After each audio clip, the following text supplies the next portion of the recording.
How does an entire village just vanish into thin air? 133 people gone without a single cry for help. Food still on the tables. Cars parked neatly. But every man, woman, and child wiped from existence. This case shattered the Yorkshire Police, and it all started with one frantic phone call from a man named Thomas Crow. A call that ended with a mystery we still can't solve.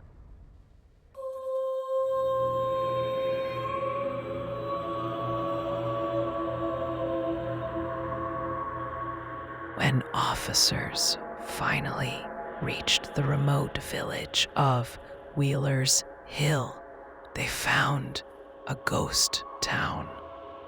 Life was perfectly preserved, but the people were erased. Their only window into the terror was a diary belonging to Elizabeth Wheeler, the village schoolteacher. And her words painted a picture of a slow, creeping horror.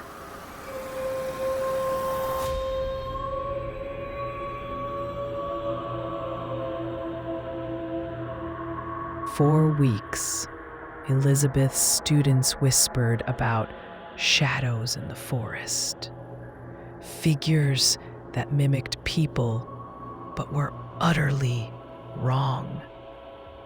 Then Elizabeth herself heard it, a faint, relentless scratching directly under her feet. Her husband John started to change. He'd wake in the night, staring blankly at the walls, muttering phrases in a language she didn't know. Then a teenager named Martha disappeared. All they found was her shoe, coated in a strange black tar-like substance.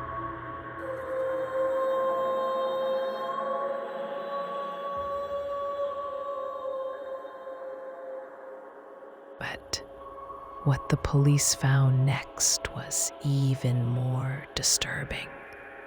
In the church, every Bible was burned, and on the altar, a message was scrawled in blood. They come from below. The source of that warning?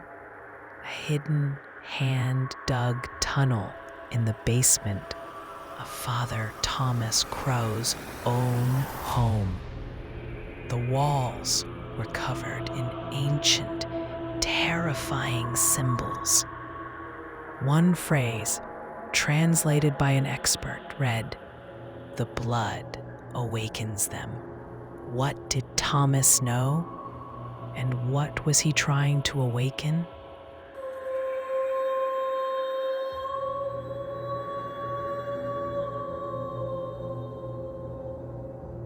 A horror wasn't confined to the village.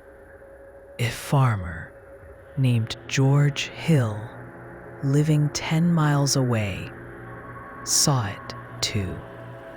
He witnessed a deep, pulsating red light emanating from the valley. A light that moved and breathed like a living thing. When he tried to drive there the next morning, the road was blocked by massive boulders that hadn't been there before. He felt an invisible, malevolent presence watching him from the tree line, and he turned back, terrified.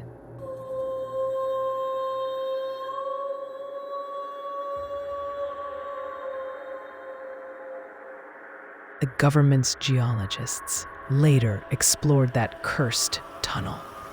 It didn't just lead underground, it led to a nightmare. A hidden chamber, deep beneath the village, was filled with human and animal bones, arranged in precise ritualistic circles. Some of these bones were centuries old. This proved one terrifying fact. Whatever happened to Elizabeth, John, and Martha had happened many, many times before.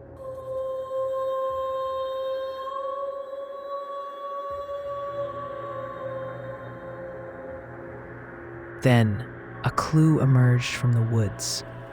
A forgotten film camera was discovered.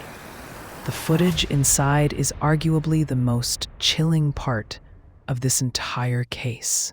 It shows the entire population of Wheeler's Hill, men, women, and children, standing in a silent, hypnotized circle around a gaping pit in the earth.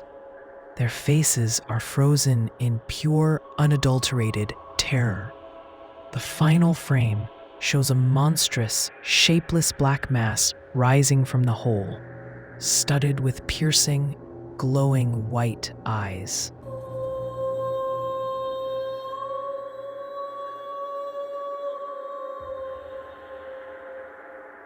But the story refuses to die. A full year after the disappearance, the police switchboard lit up. The call was coming from inside Wheeler's Hill, from a phone line that had been dead for months. The recording is preserved in the evidence vault. It's Father Thomas Crow's voice, whispering a final, desperate warning. Then, a blood-curdling scream is cut off by a low, guttural laughter that sounds anything but human. When a team rushed back, the entire village had been razed to the ground, burned away with no trace of fire or explosives.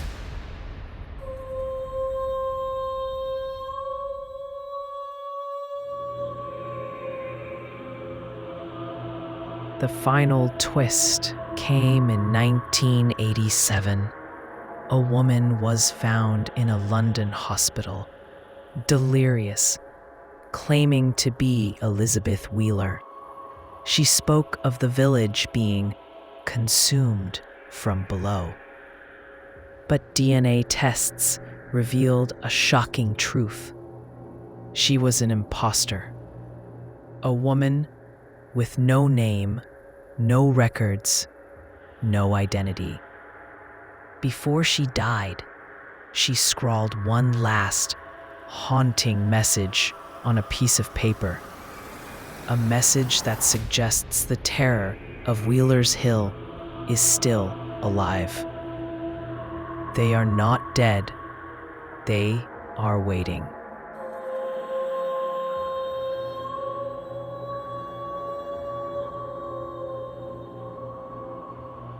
The case was closed. The village was erased from all official maps. But even today, people who dare to visit that cursed valley report the same eerie sensations. The overwhelming feeling of being watched, and a faint, unmistakable sound of whispers drifting up from the soil beneath their feet.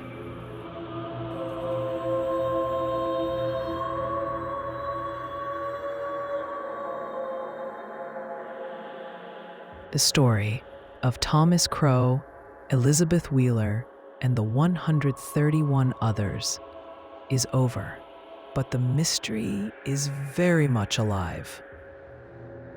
What do you think awakened under Wheeler's Hill? Let me know your theories in the comments.